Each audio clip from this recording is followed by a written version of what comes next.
ExpressVPN is supporting today's Mac Voices. If you surf the web when you're away from home, on your iPhone, iPad, or Mac, you need the protection and security ExpressVPN provides. With ExpressVPN, your location and identity are masked so that your data is anonymized. That means you can browse your favorite websites at the coffee shop, in a hotel room, or anywhere else you happen to be without worrying that you're being tracked and analyzed and having your data obtained by the bad guys who want it for their own nefarious purposes, and the not quite as bad guys like marketers, social media sites, even ISPs who want your data to sell. Isn't your data and privacy worth $7 a month? Visit expressvpn.com/MacVoices to sign up and get 3 months free when you sign up for a 1-year package.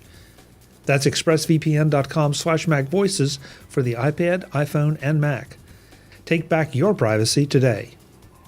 Thanks to ExpressVPN for their support of Mac Voices. Hi, I'm Chuck Joyner, and this is a Mac Voices briefing. 5 tips for attending online meetings.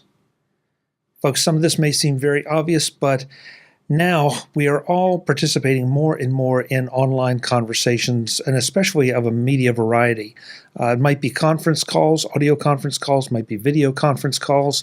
Some of you have attended some of the Mac Voices live events that I've done. There are plenty of other opportunities for online interaction of both an audio and video nature. And I consistently see some mistakes being made, some of them which really do detract from the event itself. And so with that, I want to share these tips. Number 1, find the mute switch on your microphone and use it. If you don't remember any other tip from this briefing, please use this one. Find the mute button on whatever device you're using and learn how to use it, learn how to turn it on and off as quietly as possible. Because audio disruptions are probably some of the worst kind of disruptions because they're almost impossible to filter out. If one person is speaking and another one is making noise, then that can't be cut out of recordings, but it is super distracting while you're in the moment. It's so simple and so easy. If you're using your iPhone, great. You have a button there that you can tap pretty quietly to mute your microphone on and off. A lot of the video conferencing services have keyboard commands that will let you do that. I personally prefer to be in control myself of what it is I'm using and how I'm doing it. But if nothing else, great, that'll get you there.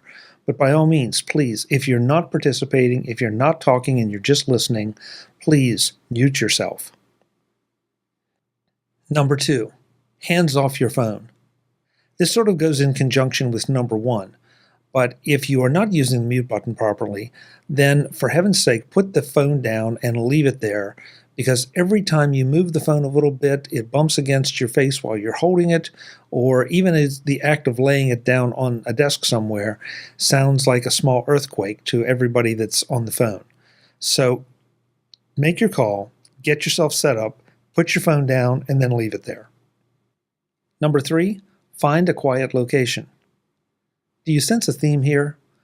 Audio is the number 1 enemy of any kind of audio or video chat, conference call, whatever, because the audience and the other participants often are hearing sounds that are completely unrelated to the topic at hand and the speaker, who should be receiving all of their attention. And it's funny how microphones pick up sounds differently than our ears, or how we filter out things, so that the fan that you think is so quiet in your office may sound like a cement mixer to the other people on the conference call. And that simple tap on the desk, whether you're strumming your fingers or maybe just dropping your pen on your desk, can sound like a bass drum to everyone else. So do yourself a favor and look better, because you know what you're doing from an audio standpoint, and do everyone on the call or the video chat a favor and follow tips 1 and 2, but especially follow tip 3, so that somebody isn't bursting into your office, or the phone isn't ringing, or some other distracting thing isn't going on. Number 4, lights in front, not in back.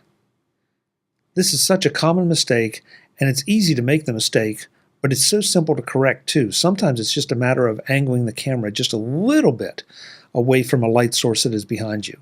Because if you have those lights behind you, you end up with these big glowing balls or halos around you. Your face is dark. Sometimes, depending on the light source, you look like you're in witness protection.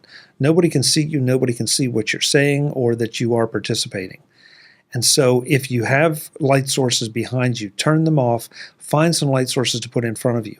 Face the window instead of putting the window behind you. It will make a huge, huge difference. Number 5, don't forget, we can see you. This is one of my favorites. If you're participating in an audio chat or audio conference call, and we all do it even though we shouldn't, it's easy to put yourself on mute and then go about your day multitasking, doing other things while listening in. It's not great for participation, but it happens. Video chats, however, are another matter. If you're on a video chat or video conference call, you should be paying attention to what's going on, either the facial expressions of the speakers or any documents that the speakers might be sharing on the screen. But too many people seem to forget that the camera is on them. So it's not uncommon to see people doing other things, checking their email, digging through a desk drawer, sometimes walking out of the room and then coming back. And they seem to be completely unaware of the fact that everybody on the call just saw them walk out of the room and come back. Now, sometimes, you got to leave the room. Sometimes somebody may be summoning you from off camera, and that's fine. But it's one of those things where you just need to be aware of it, because then if somebody calls on you and you aren't really prepared or not paying attention, and I've seen that happen too quite a few times, then your head snaps up and, yes, I really was paying attention. No, you weren't. So if you do engage in video conference calls or anything of that nature, and especially for business, make sure that you're paying attention and don't end up looking kind of stupid. Those are my 5 tips for participating in online meetings. There are plenty of other simple tips that you can use, but those will help you avoid some of the most common problems and will make you look like you know what you're doing and will help you avoid looking foolish. Until the next time, and as always, thanks for watching. Visit MacVoices.com for show notes and to connect with Chuck on social media. Get involved in our MacVoices Facebook group and get more out of your Apple tech with MacVoices Magazine, free on Flipboard. And if you find value in it all, consider supporting us at patreon.com/MacVoices and join these folks who help keep MacVoices coming to you. Advertising handled by Backbeat Media at backbeatmedia.com. Bandwidth provided by CashFly at cashfly.com.